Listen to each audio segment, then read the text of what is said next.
Alors, Louchois et Louchois, à 19 jours de la fin de la campagne électorale, nous nous présentons devant vous pour vous soumettre nos idées, nos pensées, ainsi que notre vision de la société congolaise, pour qu'ensemble nous puissions, au sein de ce partage, améliorer l'avenir de notre pays. Créer un Congo qui est pensé, un Congo réfléchi et un Congo rationnel. Les Louchois ont longtemps été traumatisés par des députés qui sont allés au Parlement pour la deuxième plus grande ville de ce pays et qui ont été aux abonnés absents dans les débats nationaux, qui n'ont pas contribué à la hauteur digne d'une ville comme celle de Lubumbashi dans le débat au sein de l'hémicycle. Des députés absents, des députés dormants, des députés inactifs ont réveillé en nous le désir, le besoin de servir à notre tour comme député. Je m'appelle Blaise Fiama et je suis donc candidat numéro 307 pour la circonscription de la ville de Lubumbashi à la députation nationale. Je suis détenteur d'un projet que j'aimerais vous soumettre en 14 axes. Le premier axe de mon projet ou de ma vision de la société concerne le tribalisme. Le tribalisme qui est un mal qui nous empêche honnêtement d'avancer avec ce pays.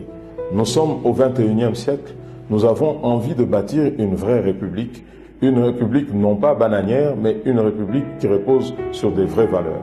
La première valeur que nous devons adopter, c'est la valeur de bâtir une grande nation.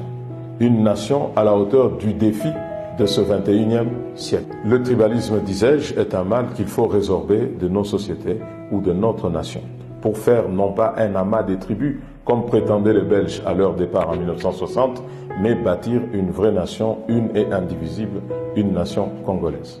Nous déplorons le fait que pour remplir des formulaires dans notre pays, il y a des champs abracadabrantesques comme collectivité d'origine, territoire d'origine, village d'origine, regroupement, etc., etc.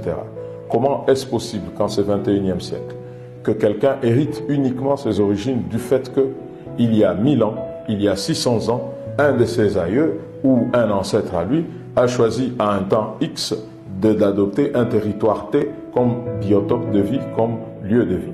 Est-ce qu'il n'est pas normal qu'en ce XXIe siècle, que chacun soit originaire du lieu où il est né? Est-ce qu'il n'est pas normal en ce XXIe siècle que chaque Congolais se sente libre d'investir n'importe quel centimètre carré du territoire et d'y vivre pleinement avec tous ses pleins droits? Pourquoi deux types de citoyens? Des citoyens de première zone et des citoyens de seconde zone. Comment est-ce possible que quelqu'un qui est né à Lubumbashi, qui grandit à Lubumbashi, qui se marie à Lubumbashi, qui travaille à Lubumbashi, qui construit une maison à Lubumbashi, qui bâtit toute sa famille à Lubumbashi, au moment d'occuper un poste politique, au moment de demander un quelconque poste, on lui rappelle que comme tu t'appelles Chibangu, alors tu as des origines. Quelles sont les origines de quelqu'un qui est né à Lubumbashi? Eh bien, quand on est né à Lubumbashi, on est originaire de Lubumbashi. Nous n'héritons rien des gens qui se sont installés à des endroits il y a des siècles et qui nous ont légué leur culture. Notre culture, nos différences culturelles constituent une richesse. Nous sommes 2 736 000 Congolais dans la ville de Lubumbashi. Est-ce que tout le monde jouit de ses pleins droits? C'est parce que la loi est faible, c'est parce que la loi est inactive, c'est parce que la loi est léthargique sur la question tribale. Je rappelle qu'en Europe, face au racisme, il a fallu des lois fortes pour interdire, par exemple, que l'on puisse faire de la ségrégation dans les restaurants. Des restaurants où des Noirs sont admis et d'autres où ils ne sont pas admis. C'est de la même façon que nous devons créer des lois fortes dans ce pays pour interdire et résorber le tribalisme. Parce que le tribalisme lui-même, il ne sert pas au pays. Il évolue toujours par sissiparité. C'est une gangrène. Lorsqu'on divise les gens pour rester dans un groupement, une fois resté seul, on constate les différences et ça va jusqu'à l'infini.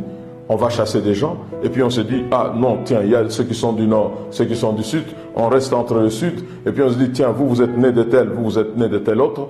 Donc la division évolue toujours par sissiparité.